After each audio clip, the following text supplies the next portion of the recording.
How are you guys doing? Today is Friday, October 22nd, 2021.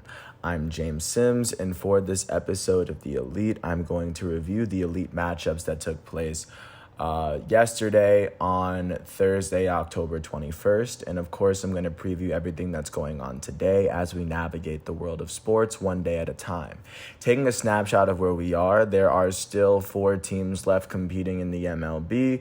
As both series could possibly see themselves, or just as the American League Championship Series could possibly see itself ending today, as one of the 4 teams could be eliminated. In football, there were some football games yesterday that resumed, and of course there were some performances as the NBA got started this week earlier on Tuesday. So without further ado, I'm going to jump into it sport by sport, starting off with the MLB Playoffs. The only baseball game played yesterday was Game 5 of the National League Championship Series in Los Angeles, as the defending World Series champs, LA Dodgers, hosted the National League East champs, Los Angeles Braves. The Dodgers would end up beating the Braves 11-2. Looking at how the scoring went, the Braves scored the first 2 runs of the game off of a 2-run home run from Freddie Freeman. In the bottom of the second, the Dodgers would score 3 runs. They had a solo home run from A.J. Pollock to shorten their deficit to 1. And then a Chris Taylor two-run home run from Chris Taylor would give the Dodgers a 1-run lead, making it 3-2. Chris Taylor's single in the bottom of the third would make it 4-2 Dodgers. Chris Taylor's second home run of the game would be a 2-run shot to make it 6-2 Dodgers. And then Chris Taylor's third home run of the game in the bottom of the 7th would put the Dodgers up by 1 more, making it 7-2. In the bottom of the 8th, Trey Turner's RBI single would make it 8-2 Dodgers, and A.J. Pollock would hit his second home run of the series, or second home run of the game, might I say, to put the Dodgers up by 9 to win this game 11-2 and keep themselves alive. For the Atlanta Braves, the loss went to their starting pitcher from Los Angeles, Max Fried. Max Fried allowed 5 earned runs in 4.2 innings as he struck out 3. With this loss, Fried is 0-1 in the series.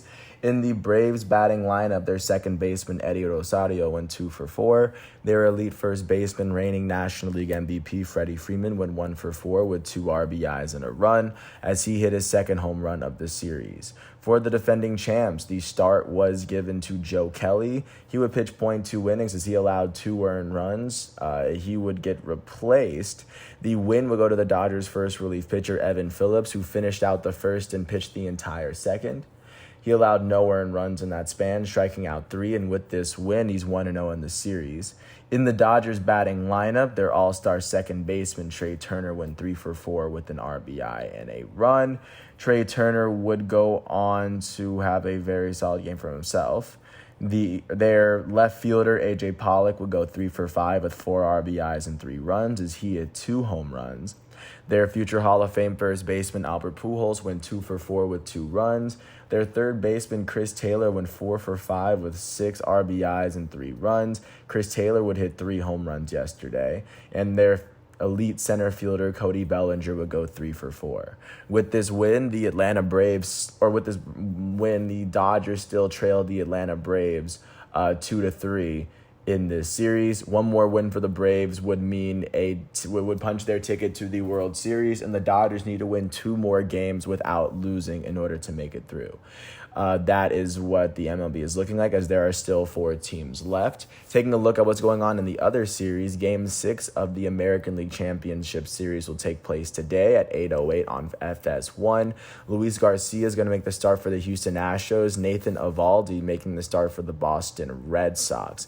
The Astros lead this series 3-2. One more win for the Astros means that they would go to the World Series. And one more win, or if the Red Sox win today, that means they would have to go to Game 7, which would have to be played tomorrow. That is what baseball is looking like. Taking a quick glance at what football is looking like at the moment. Starting off in college, the only ranked team to play yesterday was 21st ranked SMU. The SMU Mustangs hosted the unranked Tulane Green Wave, and the SMU Mustangs were able to pull off a 55-26 win. SMU would outscore Tulane 31-7 in the first half, and they outscored them 24-19 in the second. For the SMU Mustangs, their starting quarterback, Tanner Mordecai, would throw for 427 yards and 3 touchdowns. He also ran for an additional 34 yards and a touchdown. That would go down for 461 total yards of offense. SMU's leading rusher was Trey Siggers. He had 81 yards on 15 carries as he had 2 touchdowns. The Mustangs' leading receiver, Danny Gray, finished with 140 yards on 8 receptions, and Grant Calcaterra would finish with 90 yards on 7 receptions for the day. On the defensive side of the ball for the Mustangs, Delano Robinson finished with 8 tackles, and Isaac Slade Matautia would finish with an interception for himself. With this win, SMU is now 7-0. They are now 3-0 in the American Conference. They are one of 3 teams that are still undefeated in the conference as they sit alongside Houston, who is also 3-0, and Cincinnati is 2-0 in the American Conference. That is what college football is looking like today, and it will resume on Saturday, October 23rd, which is tomorrow. Taking a look at what went down in the NFL, it was the first matchup of Week 7 in the NFL, and the Cleveland Browns hosted the Denver Broncos. Coming into this matchup, both teams were 3-3. The Cleveland Browns would end up having to beat the Broncos 17-14 after keeping the Broncos scoreless in the first half, outscoring the Broncos 10-0. For the Denver Broncos in this matchup, their starting quarterback, Teddy Bridgewater, would throw for 187 yards, 2 touchdowns, and a pick. He also ran for 3 yards. That's 190 total yards of offense. The Broncos' leading receiver was Courtland Sutton. He had 5 receptions for 68 yards. The Broncos' leading tackler was Kareem Jackson. He had 9 tackles on the day. And for the Cleveland Browns, their starting quarterback, Case Keenum, would throw for 199 yards and a touchdown. He also ran for 7 yards. That's 206 total yards of offense. The Cleveland Browns' leading rusher was Dearness Johnson. He had 146 yards on 22 carries as he had a touchdown.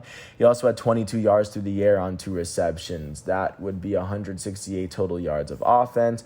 On the defensive side of the ball for the Cleveland Browns, Anthony Walker would lead the team in tackles. Myles Garrett, their elite defensive end, would finish with 3 tackles as he had a sack and a half.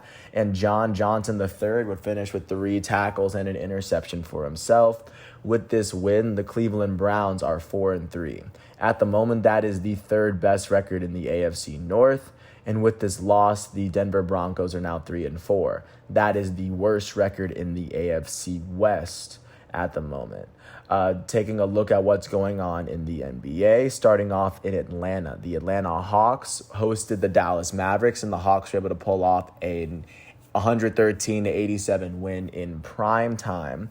The Hawks ended up outscoring the Mavericks by 7 in the first half. They outscored the Mavericks by 15 in the third quarter and an additional 4 in the fourth as they gradually increased the tempo and the heat. For the Dallas Mavericks in this matchup, their leading scorer was their elite starting point guard, Luka Doncic. He finished with 18 points, 11 rebounds, and 7 assists alongside 5 turnovers in 35 minutes as he shot 6 for 17 from the field, 2 for 7 from 3, and a perfect 4 for 4 from the line. For the Atlanta Hawks, they were led in scoring by their small forward off the bench, Cam Reddish. Cam Reddish finished with 20 points in 21 minutes as he shot 7 for 15 from the field, 3 for 4 from 3, and a perfect 3 for 3 from the line. In the Hawks starting lineup, their elite starting point guard, Trae Young, would finish with 19 points, 2 rebounds, and 4 assists alongside 5 turnovers in 33 minutes. Trae Young shot 6 for 16 from the field, 2 for 5 from 3, and a perfect 5 for 5 from the foul line. With this win, the Atlanta Hawks are 1-0. And with this loss, the Dallas Mavericks are 0-1. Taking a look at the other primetime game from last night, the Golden State Warriors hosted the Los Angeles Clippers, and the Warriors would end up beating the Clippers 115-113. Going into the fourth quarter, the Warriors were trailing by 3, but they would have to outscore the Clippers by 5 to win the game by 2. For the Los Angeles Clippers, they were led in score, their leading scorer was Paul George. He would the elite shooting guard would finish with 29 points, 11 rebounds, and 6 assists in 37 minutes. He shot 12 for 23 from the field, and he shot 5 for 11 from 3. The Clippers starting shooting guard Eric Bledsoe finished with 22 points and 3 steals in 30 minutes. He shot 10 for 16 from the field. And for the Golden State Warriors, their leading scorer was Stephen Curry. Their goated starting point guard finished with 45 points, 10 rebounds, and 6 turnovers in 38 minutes. He shot 16 for 25 from the field, 8 for 13 from 3, and a perfect 5 for 5 from the foul line. And with this win, the Golden State Warriors are 2-0 to start their season. And with this loss, the Los Angeles Clippers are 0-1. Taking a look at the other primetime matchup, the defending NBA champs Milwaukee Bucks went to Miami to face off against the Miami Heat, the Eastern Conference champs from 2020. The Heat were able to beat the Bucks 137-95 after the Heat outscored the Bucks by 23 in the first quarter, 29 in the first half, and they went on to outscore the Bucks by 13 in the second half. For the Bucks in this matchup, they were led in scoring by their elite starting power forward, Giannis Antetokounmpo. He would finish with 15 points, 10 rebounds, 2 assists, and 3 steals in 23 minutes. He shot 4 for 11 from the field, 1 for 3 from 3, and 6 for 10 from the foul line. For the Miami Heat, their leading scorer was Jimmy Butler, their elite starting small forward. He finished with 21 points, 4 rebounds, and 6 assists, or at least he led the starters in scoring in 29 minutes. He shot 6 for 10 from the field, and he shot 9 for 10 from the foul line. Their leading scorer for the day actually was Tyler Hero, their guard off the bench from Kentucky. He finished with 27 points, 6 rebounds, and 5 assists in 24 minutes. He shot 10 for 18 from the field, 4 for 8 from 3, and 3 for 4 from the foul line. Also in the Heat starting lineup, their elite starting center, Bam Adebayo, would finish with 20 points and 13 rebounds in 23 minutes. He shot 9 for 13 from the field and 2 for 5 from the foul line. And then also in the Heat starting lineup, their elite starting point guard, Kyle Lowry, would finish with 5 points and 6 assists in 24 minutes. He shot 1 for 8 from the field, 1 for 6 from 3, and a perfect 2 for 2 from the foul line. With this win, the Miami Heat are 1-0 to start their season, and with this loss, the Milwaukee Bucks are now 1-1. Taking a look at what's going on with soccer as we leave the country, yesterday was mostly Europa League matchups. Lazio drew with Marseille 0-0. Bayer Leverkusen drew with Real Betis. Eintracht Frankfurt beat Olympiacos 3-1. Napoli beat Legia Warsaw 3-0. As Monaco beat PSV Eindhoven 2-1. Queen's Park Rangers beat Brøndby 2-0. Real Sociedad beat Sturm Graz 1-0. Lyon beat Sparta Prague 4-3. West Ham beat Racing Genk 3-0. And that's virtually what's going on with soccer. And as we continue to go on with sports, that's everything I got for you today.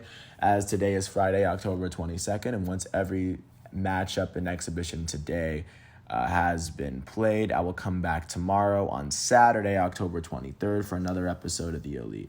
So until then, I want to thank everyone for listening to this piece. I hope all is well, and I'll catch you with more tomorrow. Peace out.